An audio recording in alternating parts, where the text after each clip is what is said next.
जब तकरीर के लिए मौलाना साहब को बैठाया जाता है तो बहुत से लोग कहते हैं चला तनी खाई नहीं खा के आ जाओ। ये मैं वो बातें नहीं कह रहा हूं जो किताब में लिखी है, ये अक्सर ऐसा होता है और जिसकी वजह से हम इल्म से नाबलद हैं। इल्म ही जब नहीं तुम में तो अमल क्या होगा, जिस खयाबा में शजर ही नहीं तो फल क्या होगा। पहले किसी भी बंदगी करने के लिए इल्म का होना जरूरी है। और इल्म कहां से हासिल होगा भाई? अब मदरसा में पढ़ने तो आप लोग जाइएगा नहीं। वाक़े कौनैन का दौरे मुबारक था, ज़ैद इब्ने अरकम का घर है जिसमें बूढ़े भी है, बच्चे भी है, जवान भी है, सिद्दीक़ अकबर भी है और अली मुर्तज़ा भी है। तो अब तो मदरसा जाएंगे नहीं, दो ही जगह है, या तो मस्जिद या तो प्रोग्राम। लेकिन हाल दोनों का बेहाल है। प्रोग्राम में लोग खुरमा के वक्त आते हैं और मस्जिद में लोग खुतबा के वक्त जाते हैं। अब जब हम उस वक्त जाएंगे तो सुनेंगे क्या? मैंने 10 साल वहाँ पे कर्नाटक में तरावी सुनाई है और वो 10 सालों में वो लोग रमज़ानुल मुबारक में, आपको पता है, तरावी के बाद तकरीर सुनते हैं। अब बताइए 2.5 घंटा तक तरावी पढ़ने के बाद लोग भागते हैं कि कैसे तेजी से हम भाग जाएं। लेकिन वो लोग सबसे पहले कहते हैं कि नहीं 10 मिनट, या कहीं कहीं है कि फजर की नमाज के बाद जबकि सेहरी करके उठे हैं, नींद आ रही है, उसके बावजूद वो लोग आधा घंटा तक तकरीर सुने हैं रोजाना, एक दिन नहीं। और जुमा को नहीं, जुमा के दिन 1 घंटा तकरीर होती है मस्जिदों में।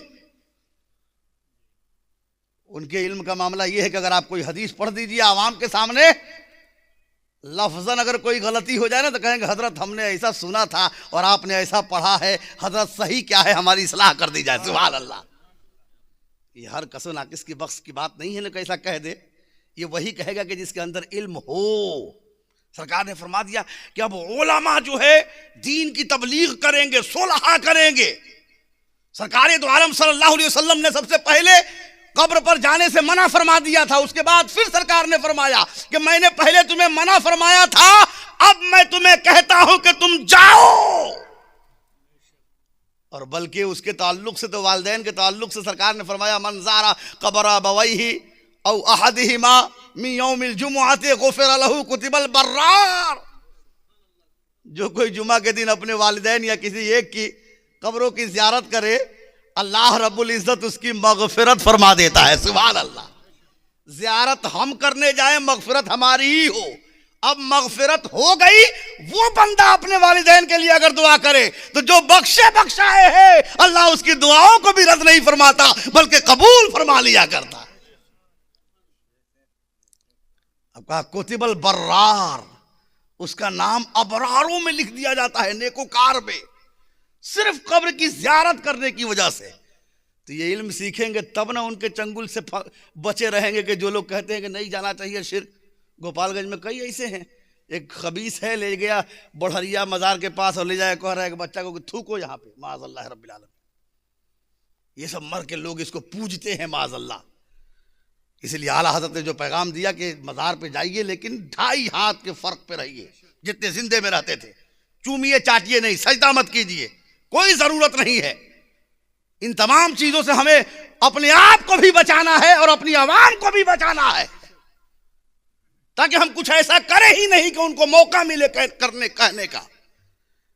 लेकिन मामला तो ये है कि बदआमाली में सबसे ज़्यादा हम ही हैं। हर मामले में देखिए, माशी तौर पर भी अगर देखेंगे ना तो बस एक धुन है नौजवानों में, क्या चीज़? पढ़ेंगे नहीं, इल्म नहीं हासिल करेंगे कि अफसर बन जाए, IAS बन जाए, कुछ ऐसा हम बन जाए कि जिसकी वजह से हमारी ख़ानदान, हमारे गांव, हमारे इलाके का नाम रोशन हो। बल्कि एक इरादा ये रहता है कि अरे कुछ नहीं तो सऊदी जाएंगे ना, खूब पैसा छाप कर लेकर आएंगे बस। अरे ईमान का मामला जब सामने आता है ना तो वहाँ पैसा नहीं, नबी से जो हो बेगाना उसे दिल से जुदा कर दे, पेदर मादर बिरादर मालो जा उन पर फिदा कर दे। ये ना देखें कि आप जाएंगे तो बहुत छाप के लाएंगे, कहीं आपके ईमान में कुछ रखना ना पड़ जाए। हाँ, बहुत ऐसे हैं जो बरसों रहे हैं लेकिन अपने आप को बचा कर रखे हैं। अल्लाह ताला हम सब के ईमान की हिफाजत अता फरमाए। कुरान ने कहा कि हरगिज न मरना मगर मुसलमान होकर। पहली शर्त लगा दी कि अल्लाह से डरना, कि अल्लाह से डरो। डर जब तक मौजूद है सीने में, बंदा गुनाहों से बचता रहेगा। और डर मौजूद नहीं है तो वो हर काम कर सकता है जो वो अंधेरे में कर रहा है वो उजाले में भी कर सकता है। लेकिन जब डर हो, ये खौफ हो कि कोई देखे ना देखे, रब देख रहा है। ये जब दिल में ख्याल रहे ना, आज मामला ये है कि सब लोग दावा करते हैं कि खाली आप ही अल्लाह से डरते हैं, हम नहीं डरते हैं। आपस में झगड़ा हो, कोई मामला हो, सब लोग ये जुमला बोल देंगे। अपने आप को हर कोई समझता है कि मैं सच हूं, मैं हक पर हूं, और ये जुमला तो आम हो गया कि डरते नहीं है।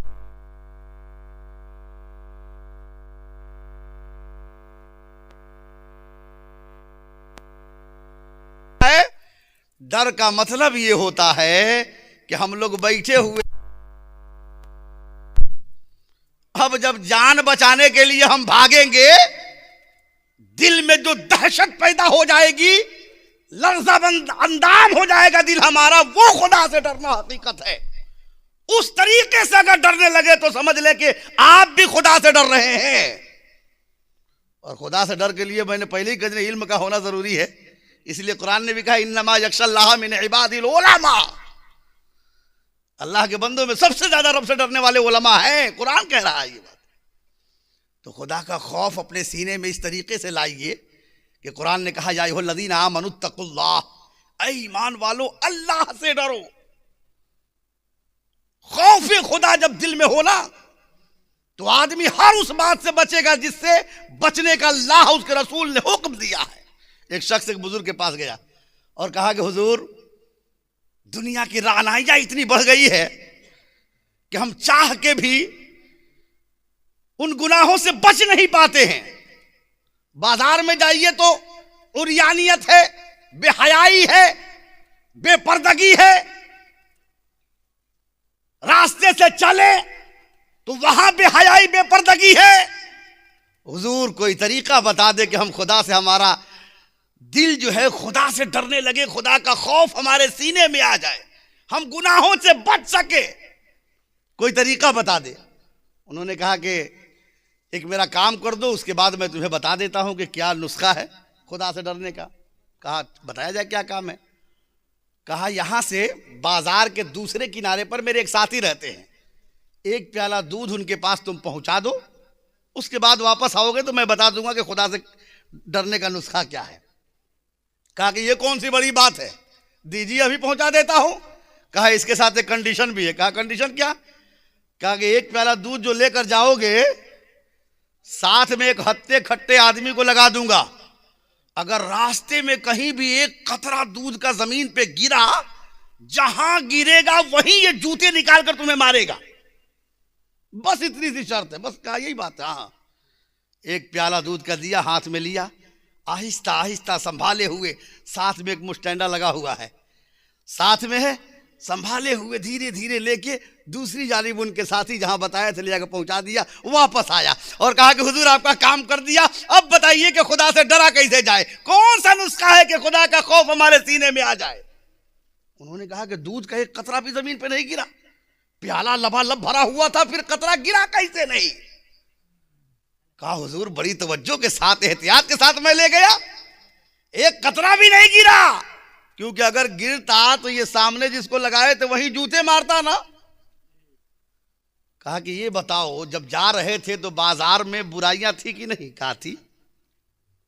कहा औरतें थी कि नहीं। कहा थी। उरियानियत थी या नहीं। कहा थी। बेहयाइयां थी या नहीं। कहा सब मौजूद।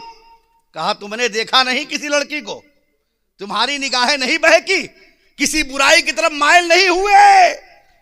कहा हुजूर कैसे मायल होता, अगर उधर मायल होता तो इधर इज्जत चली जाती, ये शख्स जूते मारने लगता। बड़े एहतियात से ले गया। बुजुर्ग ने कहा कि कोई दूसरा नुस्खा नहीं है, नुस्खा तो यही है जो तुमने बता दिया मैंने, कि तुम इसलिए डर गए कि कहीं हमारी बेइज्जती ना हो जाए, ये जूते ना मारने लगे। गुनाह के हालात वैसे ही पहले भी मौजूद थे जैसा अब मौजूद थे। तमाम ज़ेबाइश, रानाइया, उरियानियत, बेहयाई सब के सब मौजूद थी यहां पर, लेकिन उसके बावजूद तुम उधर तवज्जो ना कर सके, क्योंकि अपनी इज्जत की वजह से। अगर एक कतरा गिर भी जाता कितनी इज्जत जाती। अरे बाजार में 1000, 2000, बड़ा बाजार हो तो 5000, 10,000, 20,000 50,000 लोग होंगे, उतने ही के सामने नहीं इज्जत जाएगी। फरमाते हैं कि हम लोग खुदा से इसलिए डरते हैं कि तुम 10,000 5,000 लोगों के सामने तुम्हारी इज्जत ना चली जाए, तो एहतियात से दूध ले गए, गुनाहों की तरफ माइल ना हुए। हम खुदा से डरते हैं और गुनाहों की तरफ इसलिए माइल नहीं होते हैं कि ऐसा ना हो कि मैदान महशर में रुसवाई हो जाए, अव्वलीन से आखिरीन के सामने बेइज्जती हो जाए। हम उस डर से यहां भी खुदा से डरते रहते हैं और गुनाहों से हम महफूज रहा करते। नारे तकबीर, नारे रिसालत, पैगाम इस्लाम, मजहब इस्लाम, पैगंबर इस्लाम हजरत अल्लामा सईदुल्लाह मरकजी साहब क़िबला माशाअल्लाह। अब गुनाहों से महफूज हम इसीलिए रहते हैं। अब कुरान ने कहा कि अल्लाह से डरो, तो अब ये ख्याल हमेशा रहे कि यहाँ रुसवाई कोई देखे ना देखे, बल्कि यहाँ तक ये है कि हम बंद कोठरी में कोई गुनाह करते हैं तो अल्लाह का करम देखिए कि लोगों के सामने अल्लाह जाहिर नहीं फरमाता। मुजरिम को ना शर्माओ, अहबाब कफन ढक दो, मुंह देख के क्या होगा, पर्दे में भलाई है। इतना के बावजूद अल्लाह का करम देखिए। लेकिन ये ख्याल तो रहे कि कल मैदान महशर में एक दो नहीं, सिर्फ गांव वाले नहीं, मोहल्ले वाले नहीं, जिले वाले नहीं, बल्कि आदम अलैहिस्सलाम से लेकर आखिर तक जितने लोग होंगे वो सब के सब मौजूद होंगे। हम क्या मुंह दिखाएंगे कि हम नबी की उम्मती हैं? हम सरकार के सामने कैसे हाजिर होंगे कि हम उनकी उम्मती हैं? और हमारा करतूत ये है। हमारा अखलाक तो ऐसा होना चाहिए कि हमें देखकर, देखिए आपके नबी को किसी ने देखा नहीं, आपके नबी के ताल्लुक से सीरत ने किसी ने पढ़ा नहीं, आपने नहीं देखा लेकिन सीरत पढ़े हैं। आप जानते हैं मेरे नबी का तौर तरीका क्या है, बुजुर्गों का की सीरत क्या है, उनका तरीका क्या है। दूसरे गैर ये भी नहीं जानते हैं, वो आपको देख के अंदाजा लगाते हैं कि इनके नबी कैसे होंगे। हाय हाय हाय वाह। आपको देख के अंदाजा लगाते हैं ना। और इसी से हमारा इस्लाम भी फैला है। लोगों के अखलाक और किरदार को देखकर सरकार दो आलम सल्लल्लाहु अलैहि वसल्लम का अखलाक करीमाना कितना अजीम था ना। एक दरख्त के नीचे सरकार लेटे हुए हैं, धूप की शिद्दत है, दरख्त के छांव में सरकार ने तलवार दरख्त पे लटकाई, लेट गए। एक काफिर का गुजर हुआ, उसने उठा ली तलवार और कहा कि ए मोहम्मद। सरकार की आंख खुल गई, सल्लल्लाहु अलैहि वसल्लम, सरकार की आंख खुल गई, देखा तलवार लेकर सर पे सवार है। कहा कि मुझसे तुमको कौन बचाएगा? सरकार फरमाते हैं कि जिस रब ने मोहम्मद को पैदा किया है वही रब बचाए। वाह वाह वाह। अब अल्लाह का नाम सुनना था, लर्जा बरंदाम हो गया, तलवार नीचे गिरी, सरकार ने हाथ से उठा लिया। अब फरमाया ये बताओ कि मुझसे तुमको कौन बचाएगा? कौन बचाएगा तुम्हें?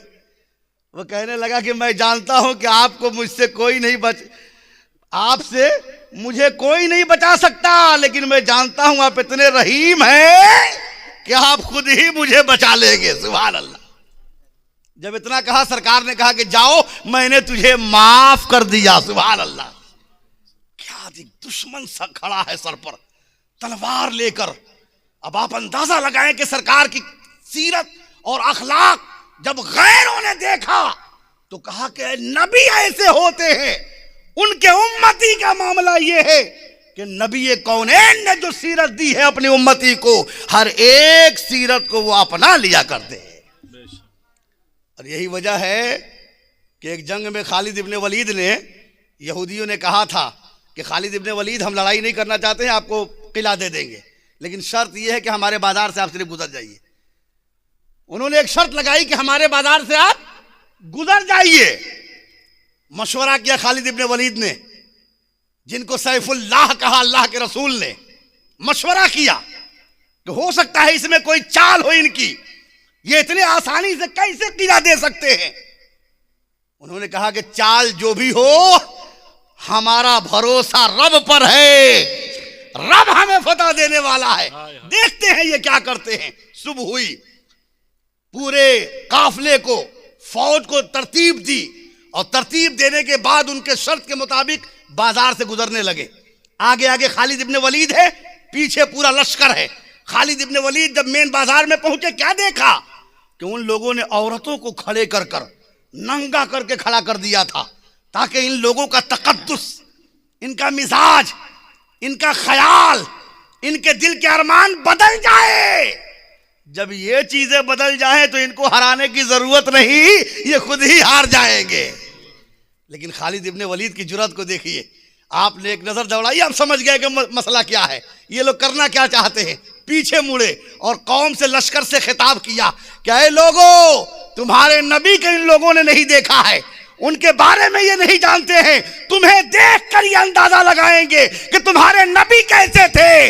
आज बाजार में तुम्हारे तकद्दुस का इम्तिहान है, तुम्हारे मुसलमान होने का इम्तिहान है, नबी की उम्मती होने का इम्तिहान है। तुम साबित कर दो कि तुम ही नबी के गुलाम हो। वाह वाह वाह। तारीख शाहिद है, खालिद इब्ने वलीद का पूरा लश्कर बाजार से गुजर गया और किसी की निगाहें भी ऊपर नहीं उठी थी, किसी की निगाह नहीं उठी।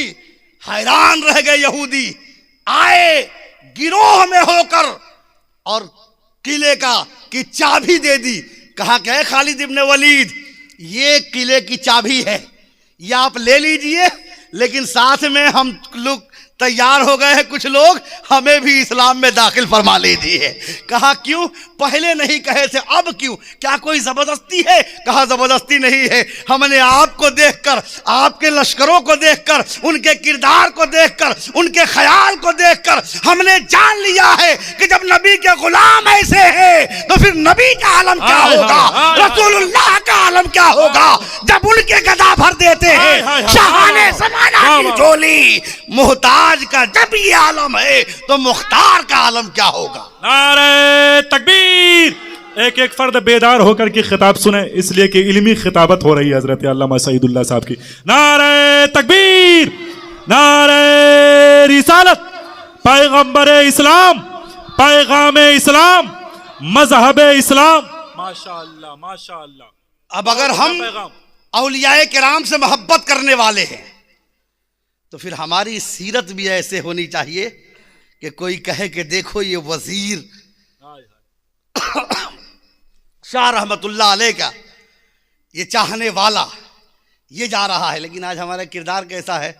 डॉक्टर इकबाल ने कहा था ना कि वज़ा में तुम हो नसारा तो तमद्दुन में हुनूद, ये मुसलमान है जिन्हें देख के शर्माए यहूद। आज हमारा किरदार ये ऐसा बिगड़ गया है ना कि अपने आप को हम मुसलमान कह रहे हैं, वलियों का जानेसार कह रहे हैं, लेकिन नमाज को वक्त की नहीं पढ़ रहे। सबसे ज्यादा कमी सुन्नियों में इसी चीज की है, नमाज से गफलत है। बुजुर्गों के बारगाह में जरूर आइए, उलमा से करीब होइए, लेकिन उनकी सीरत को भी अपनाइए, तब जाके फायदा मिलेगा ना।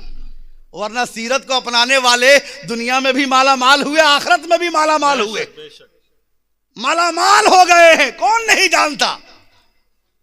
ख्वाजा निजामुद्दीन अलैहि रहमतुल्लाह रिज़वान महबूब इलाही आप जानते हैं ना। अब उनके ताल्लुक से मैं मुताला कर रहा था, देख रहा था कि अल्लाह वाले किस तरीके से लोगों की जिंदगी को और आखिरत को संवार देते हैं। चार दोस्त के ताल्लुक से मैं पढ़ा कि वो सफ़र पे जा रहे थे कमाने के लिए। आज हम सब रोजी रोजगार के चक्कर में इधर उधर कहीं ना कहीं सरगर्दा फिरना पड़ता है सबको, वो भी कमाने के लिए निकले। रास्ते में निज़ामुद्दीन औलिया अलैहि रहमतुर रिज़वान का दरबार पड़ा, कहा चलो उनकी भी ज़ियारत करते हुए निकले। वहाँ से जब निकले तो तीन दोस्त जो है मुलाकात की और आगे बढ़ गए, लेकिन एक दोस्त कहा कि हमें पहले कुछ दिन इनकी बारगाह में रहनी चाहिए। दोस्तों ने कहा कि भाई कमाने निकले हो, घर वालों का मामला क्या होगा? कहा कि रह जाते हैं, इनकी ज़ियारत कर लेते हैं, शायद यहीं से कुछ हासिल हो जाए। कहा यहाँ से तुम्हें आखिरत के लिए मिलेगा, दुनिया के लिए क्या मिलने वाला है। अल्लाह वालों से रिश्ता जितना मजबूत होगा यकीनन दुनिया में भी कामयाबी मिलेगी और आखिरत में तो कामयाबी ही कामयाबी है। वो चले गए, ये यहीं पर रह गया एक दोस्त। वो गए, कमाए, सोना निकालने का काम वो करते थे, उसमें अपना थोड़ा सा हिस्सा मिलता था। सोना को निकालने के बाद वो अपना निकाल के एक एक ढेला सोने का वो लोग जब इकट्ठा कर लिए तो कहा चलो वापस चलते हैं घर। वापसी होने लगे जब, कहा फिर चल तू वहाँ भी देख ले कि हमारे दोस्त का हाल क्या है और हजरत से भी मुलाकात हो जाएगी, चेहरे की ज़ियारत हो जाएगी। वापस हुआ चेहरे की ज़ियारत करने, और उसके बाद ताना देने लगा कि देखो तुम भी हमारे साथ गए होते तो इतना बड़ा सोने का ढेला पाए होते ना, आज देखो तुम कहाँ के कहाँ रह गए, एक बुजुर्ग के दर पे बैठे रह गए, कुछ ना दुनिया का हासिल हुआ, आखिरत का अल्लाह जाने, तुम तो जानते नहीं हो। कहा कि जो हुआ हुआ, मुझे इनसे इतनी अकीदत हो गई है कि मैं समझता हूँ यहीं से मेरा घर बार भी चलता है और कल मैदान महशर में इन्हीं के जरिए बेड़ा पार भी हो जाएगा। अब इन लोगों ने कहा कि अरे भाई सिर्फ कहने की बातें हुआ करती है, और अल्लाह वाले की दो नहीं चार आंखें हुआ करती है ना, दो से जाहिर को देखते हैं और दो से बातिन को देखते हैं, दिल में क्या चल रहा है। उलमा के पास जाओ तो जबान संभाल के वो फतवा लगा देंगे, और अल्लाह वालों के पास जाओ तो दिल संभाल के कि दिल में क्या रखा हुआ है।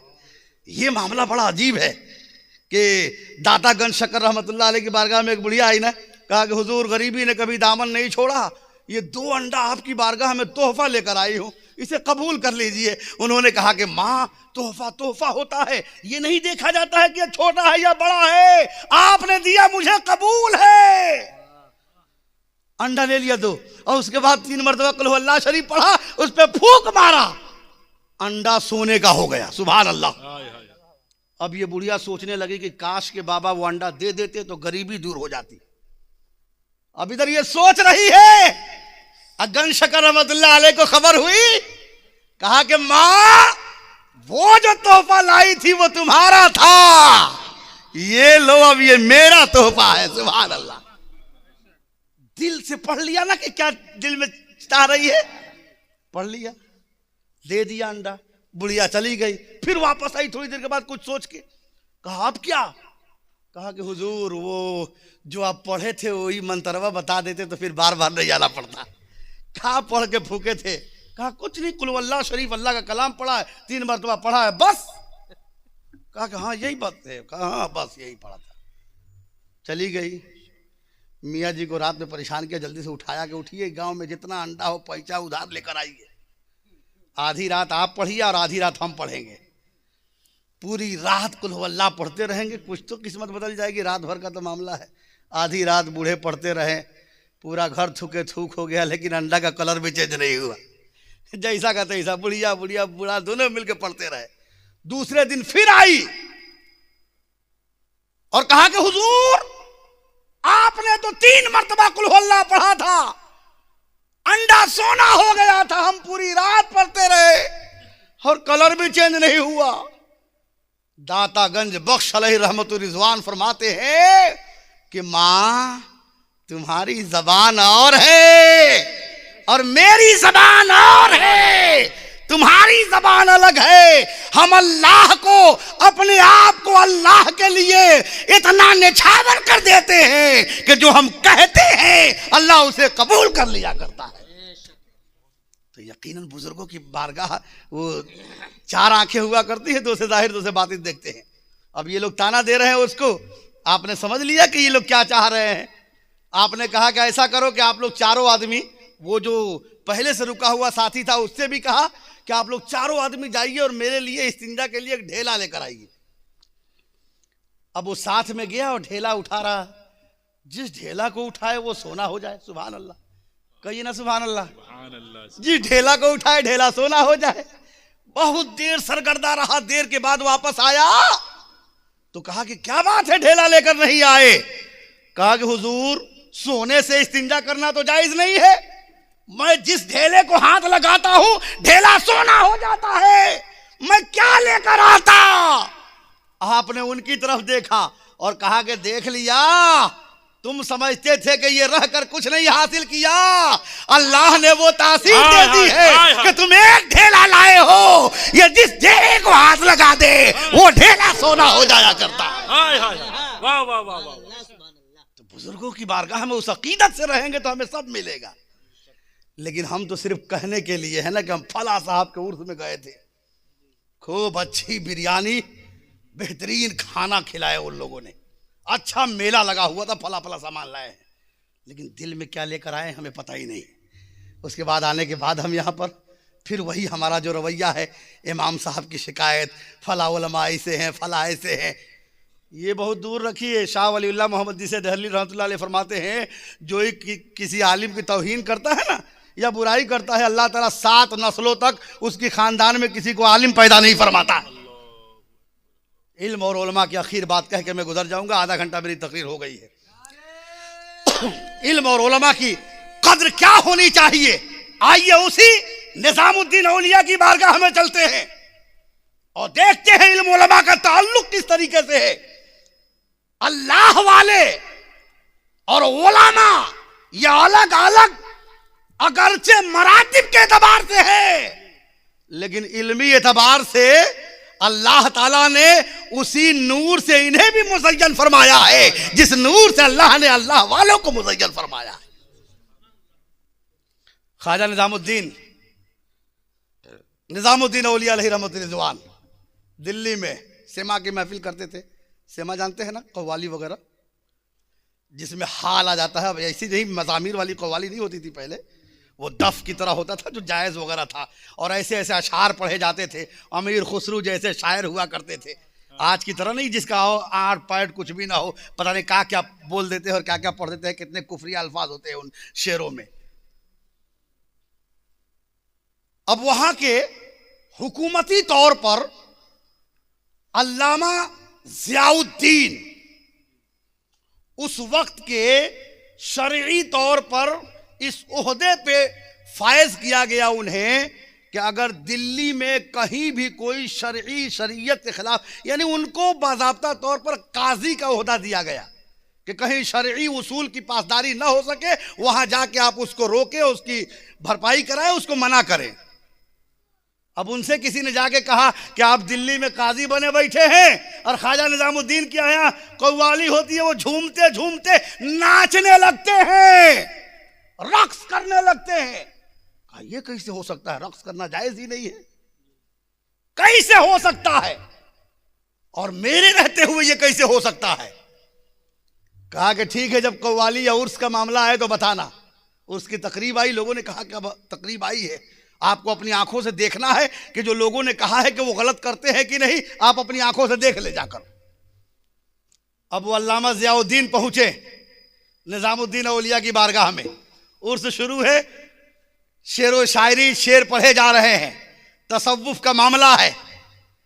सर ज़ियाउद्दीन, अल्लामा ज़ियाउद्दीन जाके सामने बैठ गए। जब वहां बैठ गए, कव्वाली हो रही है, सब लोग झूम रहे हैं। झूमते झूमते पढ़ने वाले ने एक शेर पढ़ा जिसमें गोता लगाकर ख्वाजा निजामुद्दीन औलिया खड़े हो गए। झूमने की कैफियत हुई, फौरन अल्लामा ज़ियाउद्दीन ने हाथ पकड़ा, कहा हुजूर ये क्या कर रहे हैं, बैठ जाइए। बैठा दिया, बैठ गए। फिर कव्वाली होने लगी, फिर शेरो शायरी पढ़ी जाने लगी। उसी शेरो शायरी में एक शेर फिर आया, फिर वज्द में उठे और रक्स करना जो ही चाहा। फिर हाथ पकड़ा, अल्लामा ज़ियाउद्दीन ने बैठा दिया। हुजूर क्या कर रहे हैं, मैं इसी काम के लिए हूं कि कोई गलत काम ना करने दूं। ख्वाजा निजामुद्दीन औलिया अलैहि रहमतुल्लाह रिज़वान जो है बैठ गए दूसरी बार।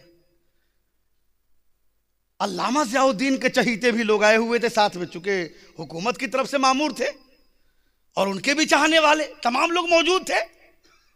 अब तीसरी बार जब शेर पढ़ा गया, लोगों ने क्या देखा कि एक जानिब निजामुद्दीन औलिया झूम रहे हैं तो दूसरी जानिब अल्लामा ज़ियाउद्दीन झूम रहे हैं। दोनों झूम रहे हैं, सुरूर की महफिल है, झूमने लगे। झूमने के बाद जब हाल की कैफियत खत्म हुई, लोगों ने कहा हुजूर आप तो मना करने आए थे कि रक्स नहीं करना चाहिए, और हमने देखा कि आप भी रक्स करने लगे, ये क्या मामला है। कहा कि जानते हो, जब पहले शेर पढ़ा गया ख्वाजा निजामुद्दीन औलिया ने, मैंने देखा कि उनके रूहे जो है, उनका कुलूब, उनका दिल आसमान की तरफ माइल हो रहा है, मैंने फौरन बैठा दिया। दूसरी जानिब और ऊंचा प्रवास पहुंचा उनका दिल, उनकी रूह, मैंने उसे भी बैठा दिया। लेकिन तीसरी मर्तबा उनके दिल के साथ मेरा दिल भी अर्शे आदम तक पहुंच गया।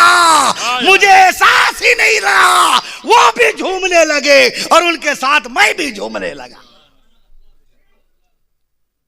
अब आए थे रोकने के लिए और कहा कि जायज है, यहां दिल का मामला है, रब जाने वो जाने, तीसरा फतवा नहीं लगा सकता इसमें।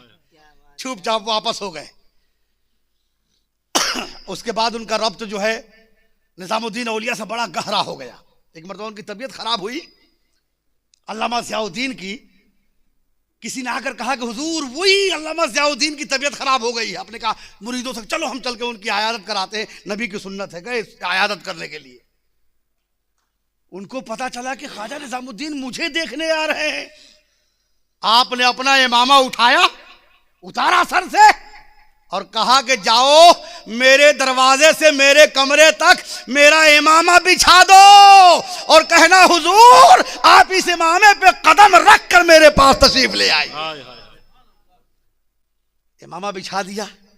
ख्वाजा निजामुद्दीन तशरीफ ले आए, देखा इमामा बिछा हुआ, कहा ये क्या है? कहा हुजूर उन्होंने अपने सर का ताज उतार के नीचे रख दिया आपके कदमों पर, आप इस पे चल के आइए। कहा ठीक है। आपने उसे समेटा और उसके करीब गए और अल्लामा ज़ियाउद्दीन से कहा कि मियाँ तुम समझते हो कि हम अल्लाह वाले अलग हैं और तुम उलमा अलग हो। हम तुम्हारे सरों के ताज पर पाँव नहीं रख सकते हैं, बल्कि उस ताज को हम अपने ताज पे सजा लेते हैं। और अपने सर पे बांध लिया और फरमा दिया कि अल्लाह ने उलमा को भी बड़ा मकाम अता फरमाया। इसलिए अगर बुजुर्गों से करीब होना है तो उलमा से भी करीब होना जरूरी है। अब उलमा से हम करीब रहेंगे तो बुजुर्गों का फैज़ हमें मिलेगा मुकम्मल तौर पर। और खुसूसी तौर पर मैं कहूँगा कि मेरे भाई जितनी तकरीरें हों आप सुने, लेकिन साथ में हर गांव में हर मोहल्ले में हमारी जो आने वाली नस्लें हैं उनके लिए इंतज़ाम करें। कैसा इंतज़ाम? कि सही तालीम हो सके, कुरान सही पढ़ सकें।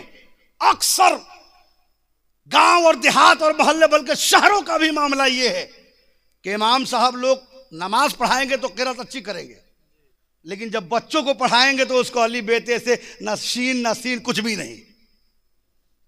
भाई क्यों ऐसा? इसकी कई वजह है। इसमें कसूरवार आवाम भी है सही तालीम न देने पर, कि लोग लगते हैं ताना देने के। पिछला मौली साहब जब 6वें महीना में कुरान शरीफ पका देते रहा, ये तो 1 साल से अलिये पे पढ़ाओ तरह। अब मौली साहब भी सोचते हैं यार जल्दी नहीं पढ़ाएंगे तो लोग कहेंगे कि भगाओ इनको, दूसरे को बुलाओ। कहते अली बेते से बड़ी सीन छोटी सीन सबको ले दे के पिया दो एक ही बार में, लो पास हो गए, कुरान पकड़ा दिया। ऐसा पढ़ना ना पढ़ना दोनों बराबर है। आपको पता है ना, शीन और सीन में फर्क कर दिए तो शैतान और शैतान हो जाता है, कोई फर्क ही नहीं पड़ेगा ना। इसलिए सही तालीम दिलवाइए।